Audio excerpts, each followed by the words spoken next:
Yeah. So, okay, I guess we are good with the quick intros. So, I am going to I'll try to go pretty quickly through it, um, because it is changing a little bit, but the current, um, let's see, can you see the tokenomics now? Cool. Everyone can see the tokenomics. Awesome.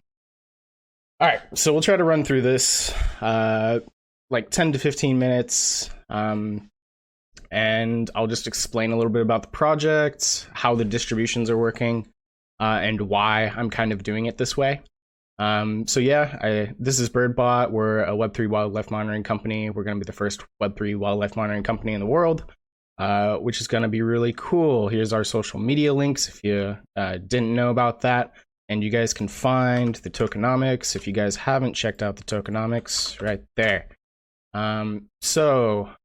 There's a thing called community science. So community science has been going on for many, many, many years, like back into the farmer generations, even back to like Native American populations were using community science, and they would essentially just observe and share knowledge. And as we've progressed, as time's gone on, we've actually we've become so specialized that we've lost like that community science feel. And we don't share or actually like look at our local environments as much anymore. And this is having like really adverse effects on our environments. So like it says right here, there's really no incentive to like track what's going on in your backyard anymore. Whereas like hundreds of years ago, if you didn't track what's going on in your backyard, you couldn't get food. So this is starting to have a huge adverse effect. It's starting to decrease bird populations. So we've lost 30% of all bird populations just because we don't know what types of environment actually support the birds. So maybe we'll do some clear cutting, and then like 30% of a really niche bird population just disappears. And that's really bad for the environment because birds plant trees and they plant other wildlife, and they're all they what? Yeah, no problem. But yeah, they don't. If we lose birds, that's pretty bad. So why is it important to our? So without birds, our ecosystem will collapse. So why are birds important? So birds are important, but why aren't more people getting involved? And I kind of described that a little bit previously. It's kind of a lack of subject expertise. So people don't understand why birds are important or why the wildlife around them is important. And also, there's no incentive structure for people actually getting involved. So if you don't know anything about it, and then you don't have the incentive structure to actually care about learning it, you really can't get involved. So this is a huge issue, and I think cryptocurrency can solve that. So how can cryptocurrency solve this? Obviously, there's a monetary reward for getting involved. There's an emotional reward. And then there's the scientific and educational reward of learning about birds.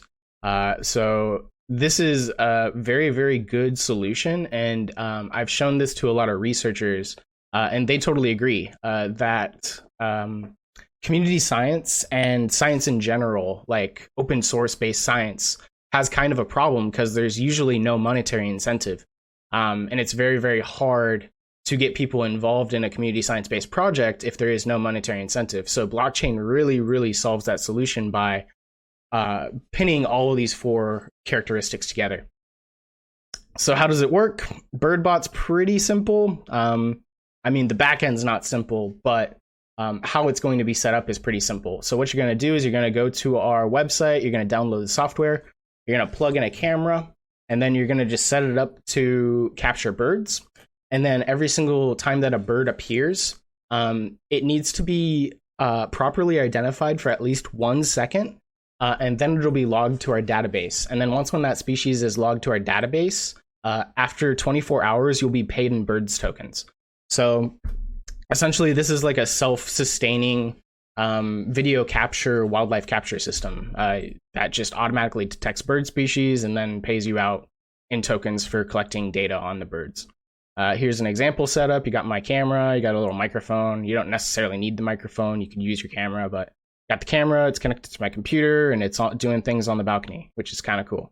and you get paid 5 birds tokens for each bird. So right here would be 25 bird tokens. Okay, now it comes down to the fun part.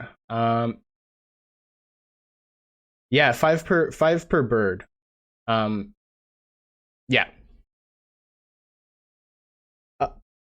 Yeah, there is a little bit further on. I can open up the spreadsheet of how the distribution will downscale. So it's going to crunch every 5 years. But I might change that a little bit. So what I might do is currently our timeline for our birds tokens distribution is running. So this huge pool is set to run for 60 years. But yeah, the 60-year timeline seems actually quite long because we've been recently listening to the Planet Watch AMAs, and it seems like they've been adjusting their tokenomics. So we're going to be using their tokenomics as a learning experience and adjust ours accordingly as well. The 60-year timeline just might not be the best approach as far as a supply strategy in incentivizing people to set up cameras. We were running the mathematics, and this might need to be adjusted a tiny bit to essentially incentivize people to set up cameras more so. But we'll keep you updated on the potential updates to the BirdBot rewards section. Yeah, so what is likely to have happen here is that we'll just shrink this 60-year timeline down to 30, and the rewards for setting up BirdBot software, BirdBot cameras will get doubled. So there'll be a daily limit of 1,000 birds tokens per day instead of 500 birds tokens per day. But yeah, I'll start to go into kind of what these do really quick. So the Yieldly pool, there's 10% of the token distribution was allocated for a Yieldly pool. Yesterday, we split this in half. We're going to be using 5% of it for an algo stake pool and 5% of it for a Yieldly pool. So I'll update the tokenomics later this week. The Tiny Man LP pool is being distributed pretty much every month on a scheduled basis, and hopefully this will be fully distributed by the end of 2 years. This is where we're all getting paid. So I'm getting paid from this portion, and then the NFT partners are getting paid from this portion. And the distribution follows on a different Reddit page later, which you guys have seen. And then the community airdrops. This is kind of the pool that is being used for airdrop incentives. Right now, it's not really actively running. The first time that this will be used will be for the quarterly airdrops. The community voted grants, that's just for us to essentially have organizational partnerships with nonprofits.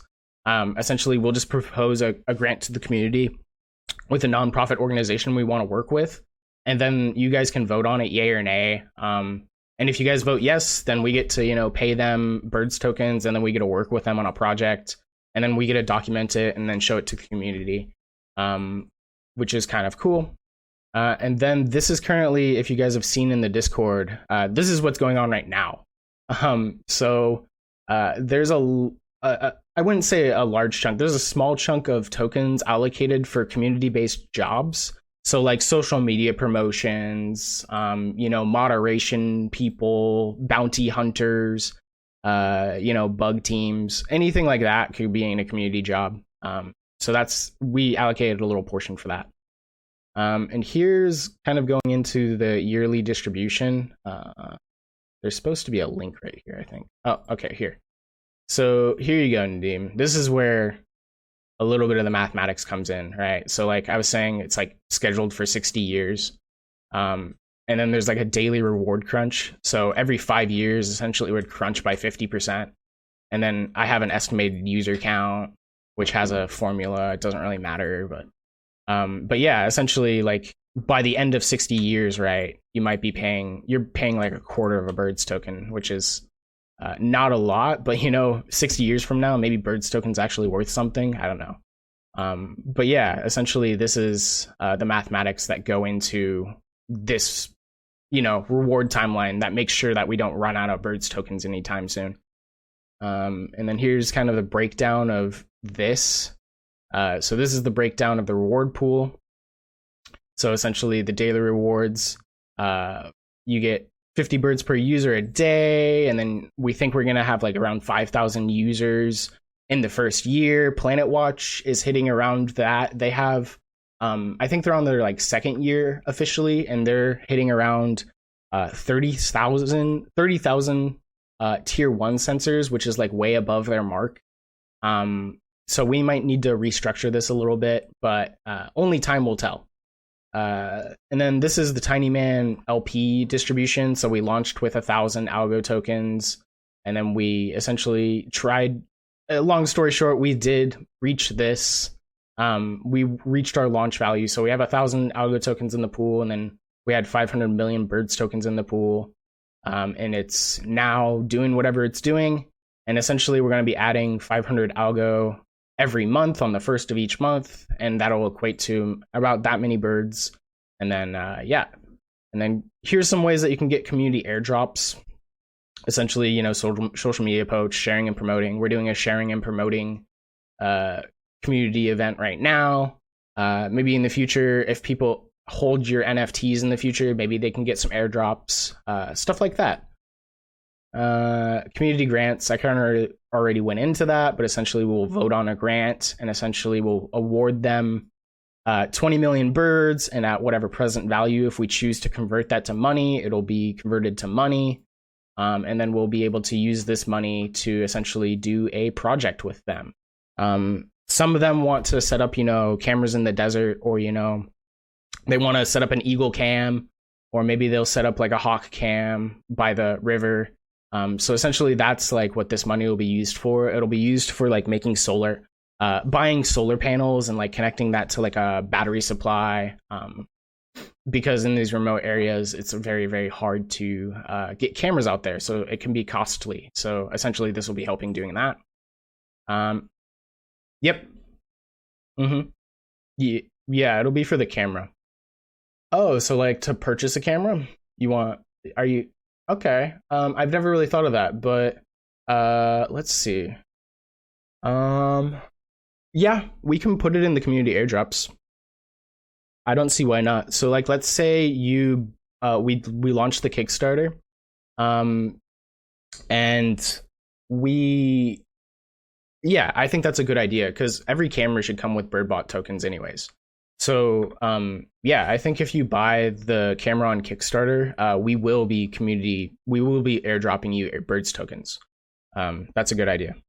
On the camera. Yeah, I'll do some math. I haven't really done the math yet, but let's see. Yeah,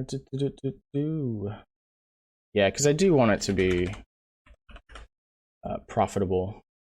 So let's check the current price. And this is kind of why I was thinking of shrinking the reward timeline, because it'll allow me to pay you guys more birds tokens for setting up cameras.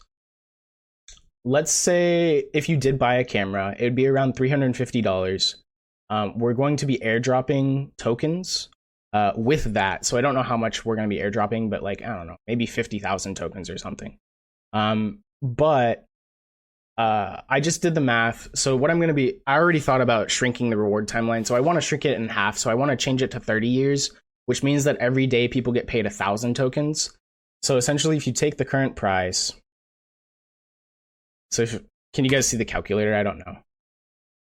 Okay, cool. So if you take the current price, you multiply it by 1,000 tokens a day, you get like 28 cents at the current price a day. And then you multiply that 365 days. So you're getting about $103 a year off of running the camera. And I know that's not break even, because, break evens are out like 350 divided by whatever this is. So your break even's about like 3.5 years, 3 1/3 year.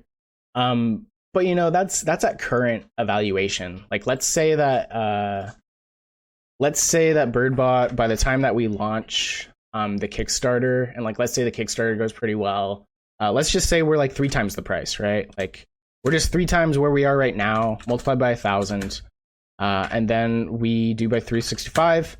Yeah, so that's getting closer, right? So that's getting closer to where you're paying off your camera in the first year. If we can get the token value up to around like 0.5 cent. Well, actually, not even that. We need to get it to like not even that. Like we needed to get it to here, being like that needs to be like a 5 or a 7 to like break even, which is not too hard. So yeah.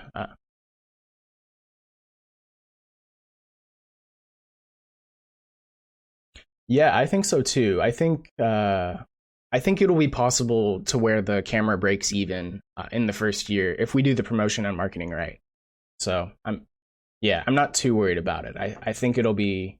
I'm actually pleasantly surprised with the Planet Watch model because their sensor actually pays their tier 1 sensor pays you $2,300 a year, which is just a lot of money. So I'm hoping that the BirdBot camera will get to a similar price range to where it'll be paying people significant amounts of money to run cameras. And here, yeah, go for it. No, go for it.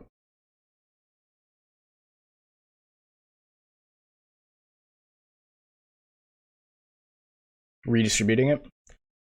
Maybe when we actually like get pretty big funding, we could do a strategy like that.